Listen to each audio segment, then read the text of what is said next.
रानो चिड़िया और कालू कौवा दोस्त थे। वो दोनों फैसला करते हैं कि वो अपने लिए नए घर बनाएंगे। कौवा और चिड़िया अपना नया घर बनाने के लिए चीजों की लिस्ट बनाते हैं। कौवे भैया, सूखी लकड़ियाँ, सूखी घास और छोटे तिनके, हमें ये सारी चीजें लानी होंगी। वहाँ जंगल की दूसरी तरफ मेरा दोस्त बुरा रहता है। उसने अभी कल ही नया घर बनाया है। हम उससे जाकर इन सारी चीजों का पूछ लेते हैं। ये तो बहुत अच्छी बात है, ऐसे काम जल्दी हो जाएगा। फिर चिड़िया और कौवा कालू कौवे के दोस्त बुरे कौवे के पास जाते हैं। दोस्त पूरे, ये मेरी पुरानी दोस्त रानू चिड़िया है। हमने फैसला किया है कि अपने लिए नए घर बना ले। नहीं दोस्त, क्योंकि कुछ दिनों बाद बर्फ शुरू हो जाएगी, ठंड बढ़ जाएगी और ऐसे मौसम में घर के बिना जीना बहुत मुश्किल होगा। कालू मेरे दोस्त, मैंने अभी कल ही नया घर बनाया है। तुम मेरे साथ इस घर में रह सकते हो। ये घर बड़ा है और सुरक्षित भी। जब तक तुम चाहो यहाँ रह सकते हो। ये सुनकर कालू कौवा खुश हो जाता है, लेकिन रानो चिड़िया बोलती है, बुरे दोस्त, तुमने ठीक कहा, लेकिन हमारे लिए ज्यादा अच्छा यही होगा कि हम अपने अपने नए घर बना लें, जहाँ हम आने वाले वक्त में रह सकें। कालू दोस्त, इस चिड़िया की दोस्ती छोड़ दो। ये नहीं चाहती कि तुम आराम और सुकून से जीवन गुजार सको। ये मेरी पुरानी दोस्त है।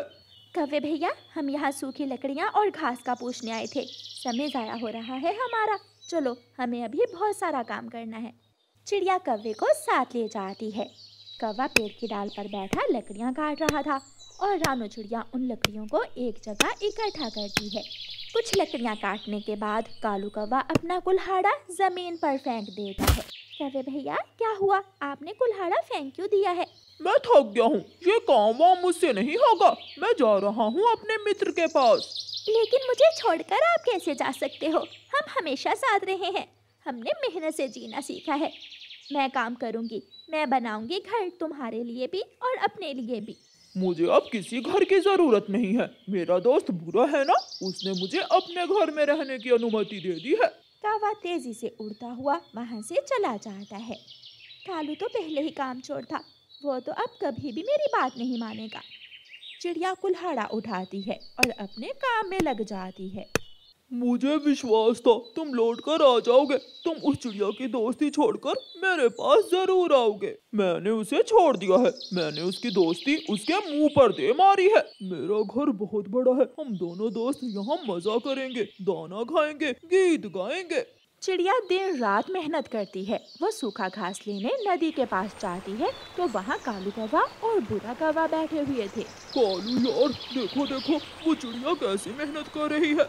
चिड़िया, मैंने बहुत अच्छा किया जो तुम्हें छोड़कर अपने दोस्त बुरे के पास चला गया। अगर मैं अब तक तुम्हारे साथ होता तो मेरे पंख थक जाते, मेरे सर में दर्द शुरू हो जाती तुम्हारी चू चू सुनकर। कालू भैया, तुमने मुझे छोड़ दिया, लेकिन मैं कभी भी तुम्हारा बुरा नहीं सोचूंगी। एक दिन तुम पछताओगे। ये खुशियाँ आरज़ी हैं, समय आने पर आप सब सीख जाओगे। जाओ जाओ, तुम मेरे दोस्त कालू को ऐसी बातें मत सिखाओ।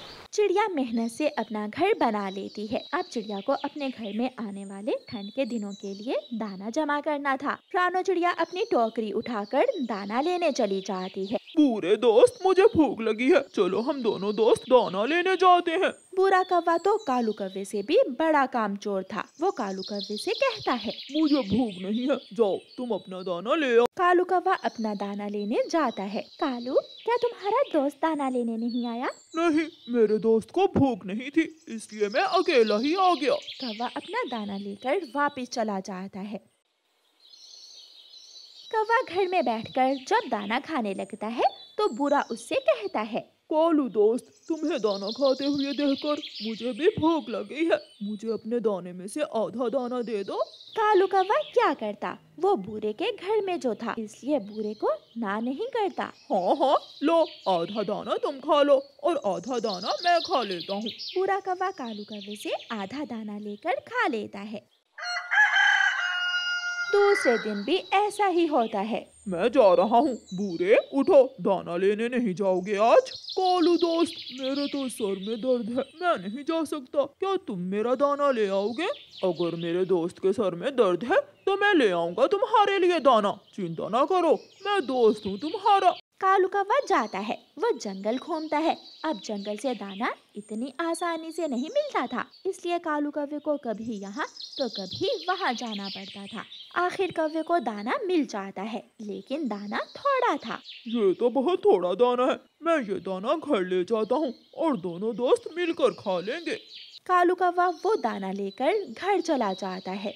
रास्ते में कालू कौवे को रानो चिड़िया मिल जाती है। कौवे, क्या आज फिर तुम्हारा दोस्त दाना लेने नहीं आया?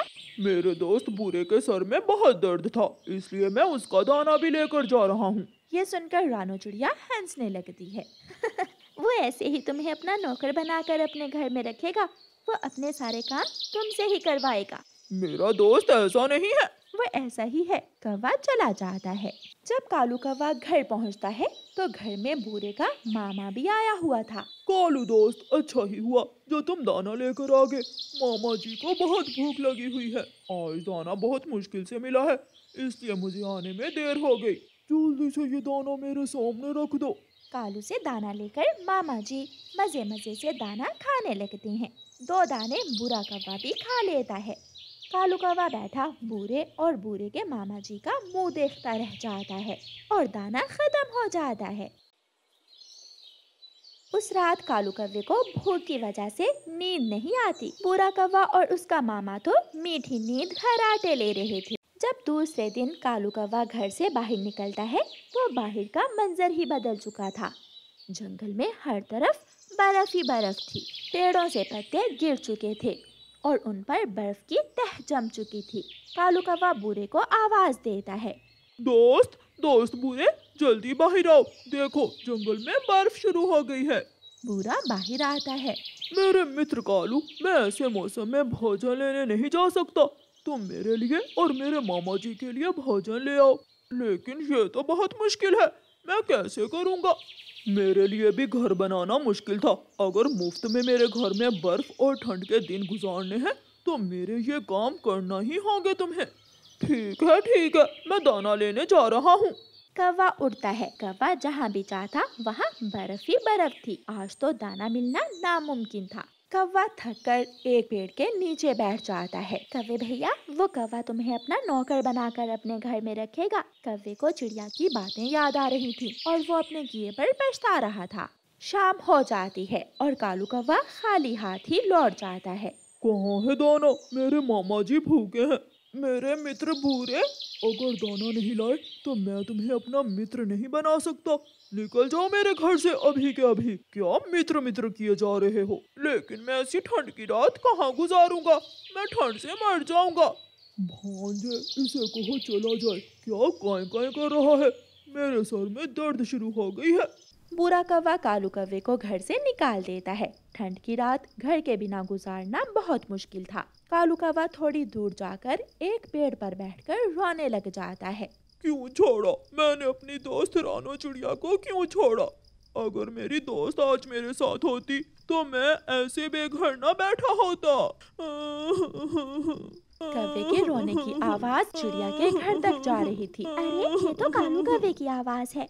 कालू कौवे की रोने की आवाज सुनकर रानो चिड़िया अपने घर से निकलती है। मैं जानती थी कि तुम्हारे साथ ऐसा ही होगा। एक ना एक दिन वो चालाक कौवा तुम्हें अपने घर से निकाल फेंकेगा। मैं शर्मिंदा हूँ। मैं नजर मिलाकर तुमसे बात नहीं कर सकता। तुम ही मेरी सच्ची दोस्त हो जिसने हमेशा मेरा साथ दिया। उठो और मेरे साथ आओ मेरे घर में।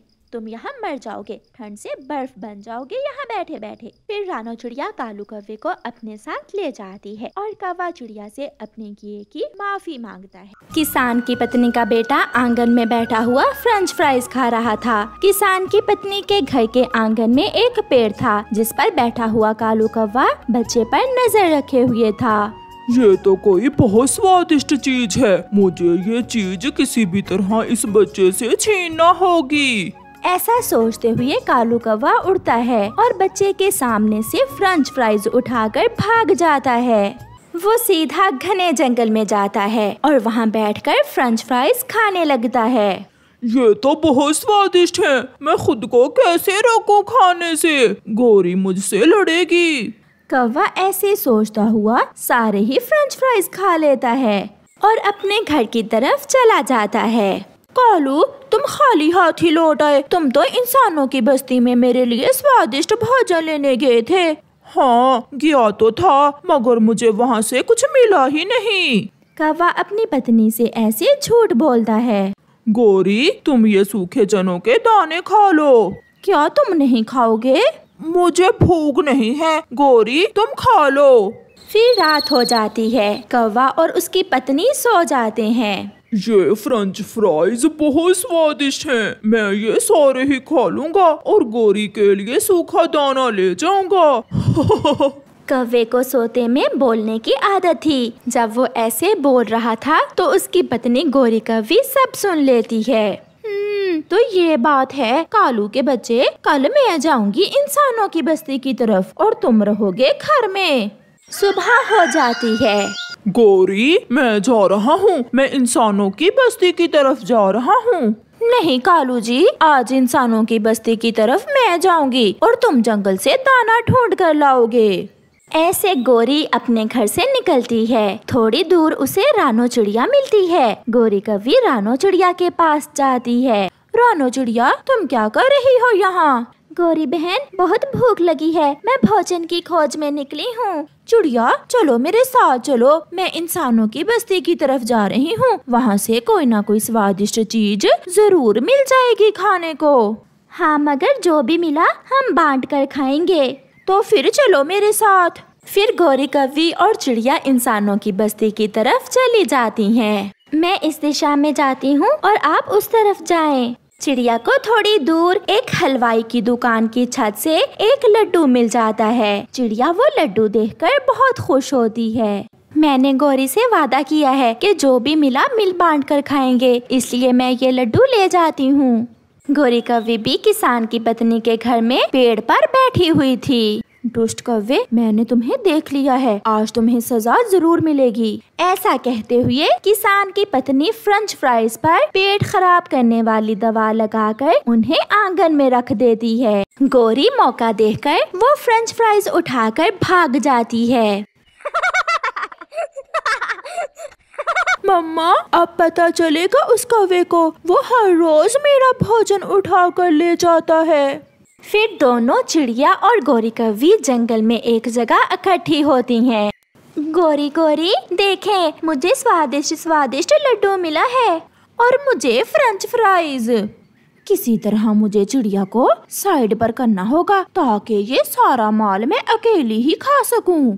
ये सोचकर गौरी चिड़िया से कहती है, चिड़िया चिड़िया, ये फ्रेंच फ्राइज हैं, इन्हें टमाटर की चटनी से लगाकर खाएं तो फिर बहुत स्वाद आता है।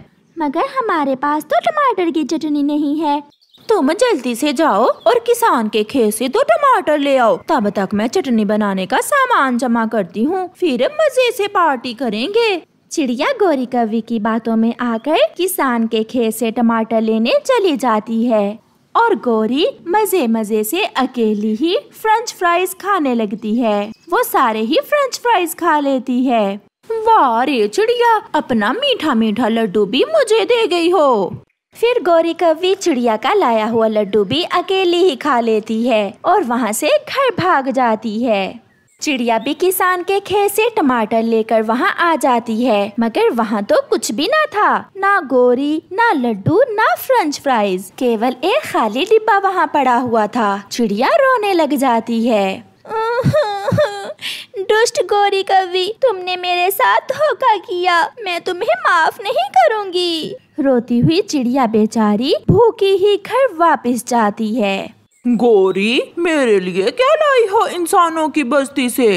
जैसे कल तुम्हें कुछ नहीं मिला था, ऐसे ही आज मुझे भी कुछ नहीं मिला। गौरी ने अभी ये बात की ही थी कि उसके पेट में गुड़गुड़ शुरू हो जाती है। गुड़गुड़ कैसे ना होती, उसने पेट खराब करने वाली दवाई मिले फ्रेंच फ्राइज जो खा लिए थे। कालू, रुको रुको, मैं अभी आई। गौरी भागी भागी शौचालय चली जाती है। थोड़ी देर बाद गौरी जैसे ही वापस आती है, वो फिर से कालू से कहती है, हटो हटो कालू, मुझे जाने दो। गौरी फिर से भाग जाती है। अब तो 1 मिनट भी ना गुजरता, गौरी आती और फिर जाती। बार बार शौचालय जाकर उसे बहुत कमजोरी हो गई थी, वो गिर जाती है। मुझे कुछ बताओ भी, क्या हुआ है? कालू, पहले तुम बताओ कि कल जब तुमने फ्रेंच फ्राइज खाए थे तो क्या तुम्हारा भी पेट खराब हुआ था? नहीं, मैंने तो खाए ही नहीं फ्रेंच फ्राइज। मुझे सब पता है। जैसे कल तुमने चोरी चोरी फ्रेंच फ्राइज अकेले ही खाए थे, ऐसे ही आज मैंने भी खा लिए। मगर कालू, मैं मर रही हूँ। मेरे पेट में बहुत दर्द हो रहा है। प्लीज कुछ करो कालू जी, मैं मर जाऊंगी। कालू जल्दी से चिड़िया की तरफ जाता है। चिड़िया चिड़िया, जल्दी चलो, गोरी मर जाएगी, उसके पेट में बहुत दर्द हो रहा है। दर्द तो होगा, उसने मेरा लड्डू भी खा लिया और फ्रेंच फ्राइज भी, और मुझे भेज दिया चटनी बनाने के लिए टमाटर लेने। चिड़िया, अच्छा ही हुआ जो तुमने वो फ्रेंच फ्राइज नहीं खाए। लगता है किसान की पत्नी ने उनमें दवा मिलाई हुई थी। गोरी का तो बुरा हाल है। चिड़िया के पास पेट दर्द की दवा थी। चिड़िया वो दवा लेकर कालू के साथ जाती है और 2 कतरे पेट ठीक करने वाली दवा के गोरी के मुंह में डाल देती है। जो लालच करता है हमेशा उसके साथ बुरा होता है। चिड़िया, मेरी तो किस्मत ही खराब है। अगर तुम्हारे साथ बांटकर फ्रेंच फ्राइज और लड्डू खाए होते तो शायद मेरे पेट में इतना शदीद दर्द ना होता। ऐसा कहते हुए गोरी फिर से शौचालय की तरफ भागती है, जिसे देखकर चिड़िया की तो हंसी ही नहीं रुक रही थी।